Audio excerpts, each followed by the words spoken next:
Saudara-saudara sekalian, ini adalah pidato saya pertama, pidato politik di depan publik dalam upaya menjaga dan membangun demokrasi di Indonesia. Hari ini, sejarah telah mengabadikan apa yang terjadi di negara yang kita cintai ini. Memang banyak yang tercengang, banyak yang tidak percaya bahwa KSP Muldoko yang bersekongkol dengan orang dalam benar-benar tega dan dengan darah dingin melakukan kudeta ini. Sebuah perebutan kepemimpinan yang tidak terpuji, jauh dari sikap kesatria dan nilai-nilai moral, dan hanya mendatangkan rasa malu bagi perwira dan prajurit yang pernah bertugas di jajaran Tentara Nasional Indonesia, termasuk rasa malu dan rasa bersalah saya yang dulu beberapa kali memberikan kepercayaan dan jabatan kepadanya. Apa yang para kader Demokrat rasakan saat ini, saudara pasti marah, terhina, merasa diperlakukan sewenang-wenang, geram kepada yang berkhianat dengan imbalan uang dan iming-iming kedudukan, dan rasanya ingin membalas perbuatan mereka. Namun,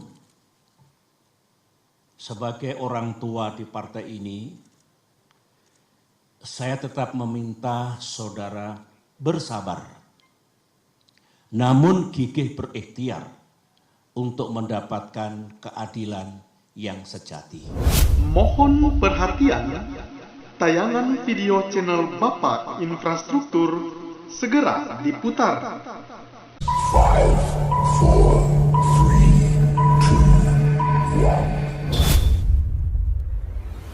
Muldoko jadi Ketua Umum Demokrat, drama menuju 2024 semakin menarik. Ditulis Rahmatika di siword.com. Hai Indonesiaku, Assalamualaikum. Berjumpa lagi bersama saya di Suara Channel Bapak Infrastruktur. Perpolitikan Indonesia ini selalu menarik. Ada saja cerita dan kejutan yang terjadi. Pertama-tama saya ucapkan dulu selamat ke Pak Muldoko yang terpilih menjadi Ketua Umum Partai Demokrat hasil Kongres luar biasa di Sumatera Utara, Deli Serdang. Jikalau kita melihat yang sekarang sedang digenggam Muldoko, ini tentunya sebuah kejutan tak terduga. Ya, benar.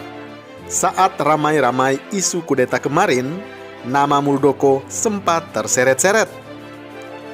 Seingat kita, dia tidak menampik bahwa memang ada pentolan-pentolan lawas Demokrat yang datang menghadapnya terkait situasi internal partai. Tetapi hanya dalam beberapa jam gelaran Kongres luar biasa itu, mementalkan AHY dari kursi Ketua Umum, bagi kita tetap wow, mengejutkan. Mundur sedikit ke belakang jelang Pilpres 2019 yang lalu, nama Muldoko sempat masuk bursa kandidat calon wakil presiden. Dia bahkan menjadi salah satu nama yang diunggulkan oleh para pendukung Joko Widodo saat itu. Latar belakangnya sebagai militer seolah melengkapi Jokowi yang sipil. Namun masalahnya, Muldoko bukan orang partai dan saat itu masing-masing partai besar sudah mempunyai jago-jagoannya masing-masing. Partai-partai kecil jadi sasaran lobi dan berusaha punya tawarannya masing-masing. Dan pada akhirnya kita tahu bahwa dengan sangat mengejutkan yang diumumkan Jokowi saat itu sebagai calon wakil presidennya, yakni Kiai Ma'ruf Amin. Memang bukan orang partai, tetapi yang bersangkutan adalah Ketua Majelis Ulama Indonesia atau Ketua MUI. Beliau adalah kiai sepuh, mempunyai pengaruh di Nahdlatul Ulama. Dan setelah Jokowi menang, Muldoko pun nggak jadi menteri seperti yang banyak beredar. Dia tetap ada di circle Jokowi sebagai kepala kantor staf presiden. Sekarang ini Muldoko sudah menjadi ketua umum Partai Demokrat. Mulus sih enggak, karena kita yakin AHY dan SBY tidak akan tinggal diam. Perjalanan ini bisa jadi sangat panjang, bahkan mungkin sampai 2023 belum juga selesai.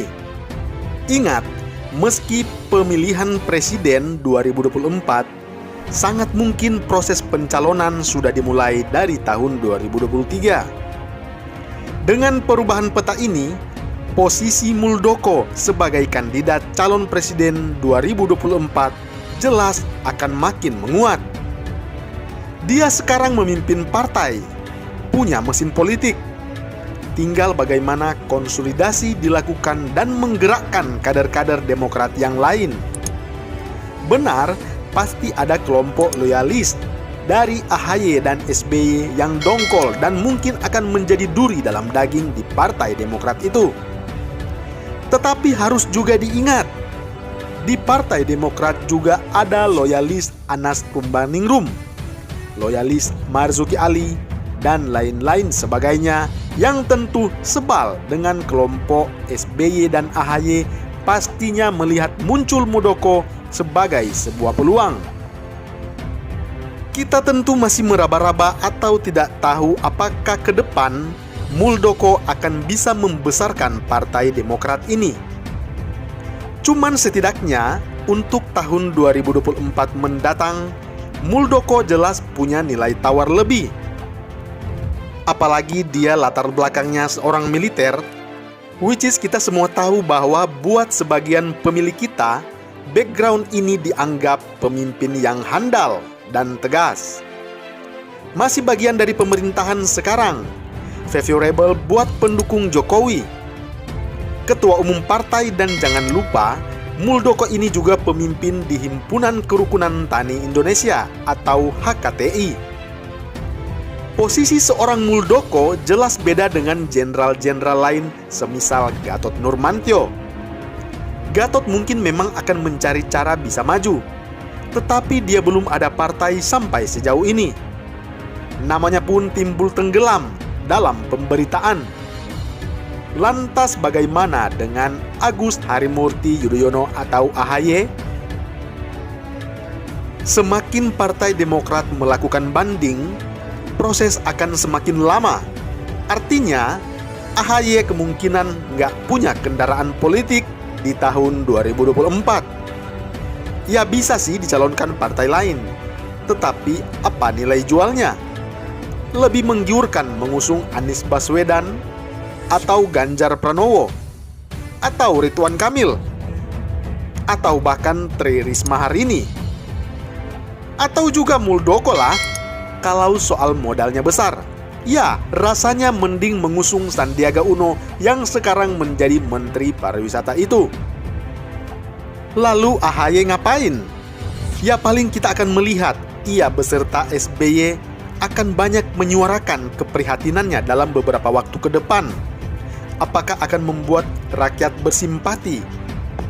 Dan satu lagi, sebentar lagi kalau nggak salah, tahun depan Anas Urbaningrum akan bebas.